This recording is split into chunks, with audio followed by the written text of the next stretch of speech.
With the arrival of the good weather, many will be taken to the sea for recreation. The opening of the Small Boats Marina last year saw an increase in the number of registered boat owners. And with much traffic expected within our waters this summer, the Port Authority calls on common sense and also for pleasure craft users to adequately kit out their vessels.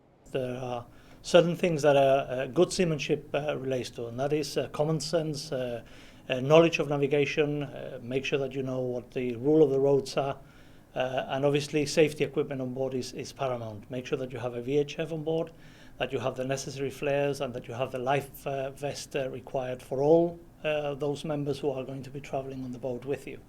And common sense is utmost important. And make sure that you have courtesy for other users. Make sure that you keep your distance, that you don't come too close to other vessels, because even if you're at a safe distance, the wake that your vessel may be producing could make somebody unbalanced and fall over.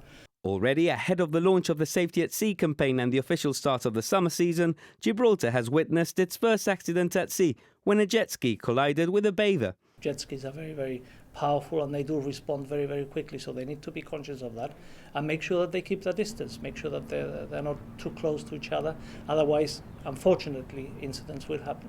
The minimum age for a person to use a jet ski or a speedboat is 18. We want to make sure to drive that point across. With the opening of the Small Boats Marina, we're seeing an increase in the ownership of vessels. What are the requirements for people to own and operate these? Well, the obligation of every owner is to obviously to come first to the port authorities and declare that they want their intentions of buying a vessel.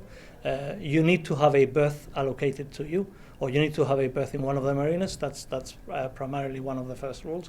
But then linked to that, the individual who's purchasing the vessel would require to have a license, which they apply to the port, and they get issued with a license to use their vessel within BGTW. They do require to have an insurance, third-party liability for all vessels, and a certificate of proficiency. The Port Authority, RGP and Maritime Administration would like to encourage persons to use and enjoy our waters, but they do stress safety is paramount. Remember that you are carrying your family, your children, your friends, and the last thing you want is for an incident to spoil your day or your life. So make sure that you do act correctly and according to the law for your safety. So please make sure that you use our waters with due care for others and yourselves. The Safety at Sea booklet is available from the Port Office, the pier officers at all marinas, and online at gibraltarport.com.